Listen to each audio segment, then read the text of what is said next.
Besides the right Christmas tree, preferably organically grown, another question concerns us much more.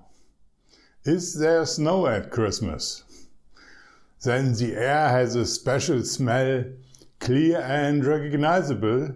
It smells like snow. Even a meteorological layman like me can determine this. The smell of the weather is in the air. This has become something of an idiom. He or she scents morning air. Something is changing. That's what my nose tells me. I had this feeling in 2020.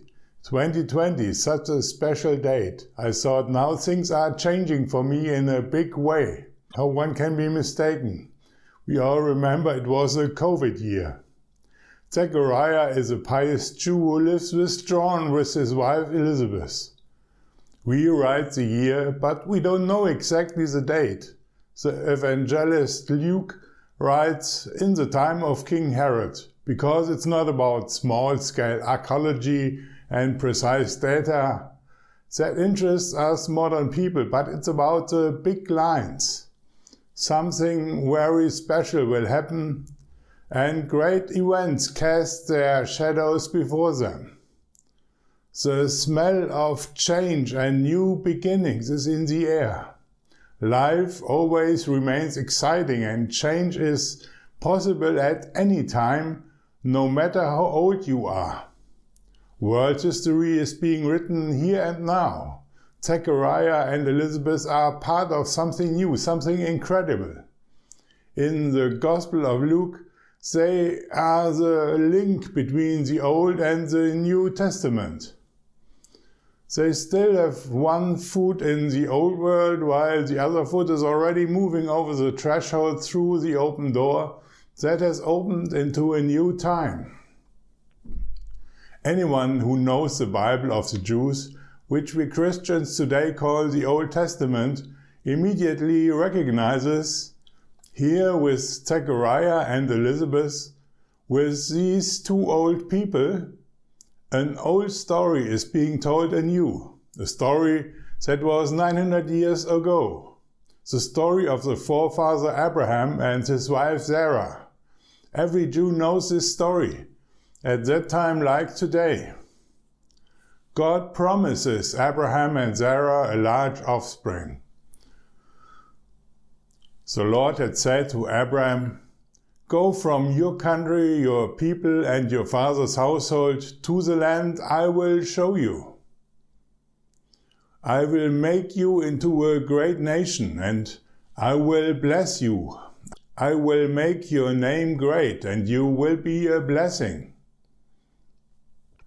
I will bless those who bless you, and whoever curses you I will curse.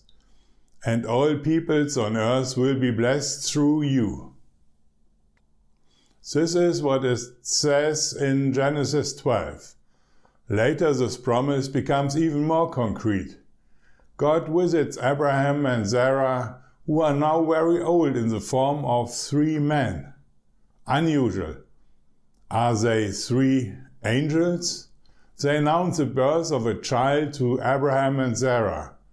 "We will come back in a year and your wife will then have a son." This is how the Tanakh, the Bible of the Jews, tells the beginnings of the Jewish people. And now with Zechariah and Elizabeth, something just as important begins. Zechariah, who is holding a service as a priest in the temple, has an angelophany that leaves him speechless. To him, the old man and his very old wife, who has no children, not only because she is old, but because she is barren, a son shall be born. The angel said to him, "Do not be afraid, Zechariah. Your prayer has been heard. Your wife Elizabeth will bear you a son, and you are to call him John.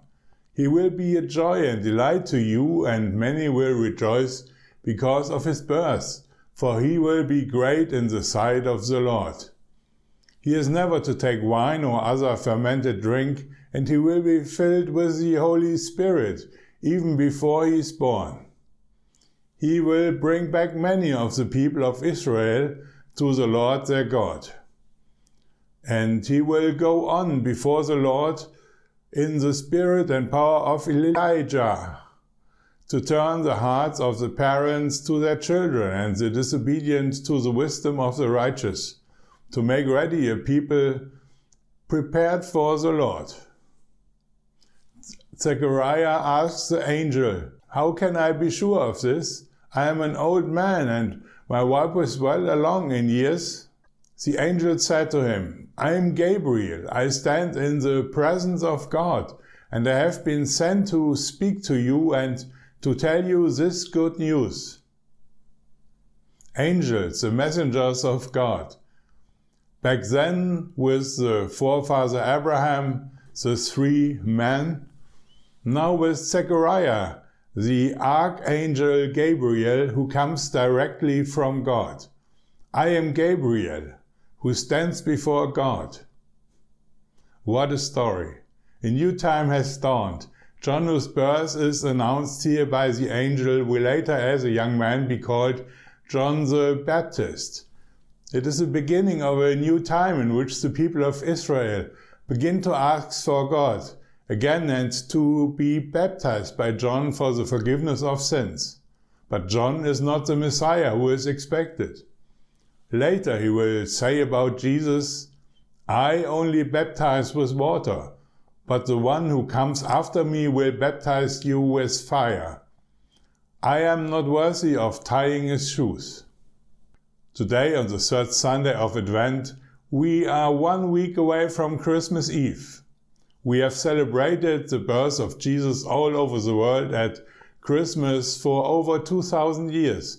We celebrate that a little human child has been born to us, because God is not indifferent to us and comes close to us in and through Jesus. In this manger, made of hay and straw, I do not see a powerful God, but rather a God who is powerless. There in the manger lies the infant Jesus, the Son of God and the child of human. There is a mystery happening that our minds cannot decipher and that you can only understand with your heart. The mystery of faith happens in your own heart and is between you and God. This is where it all starts.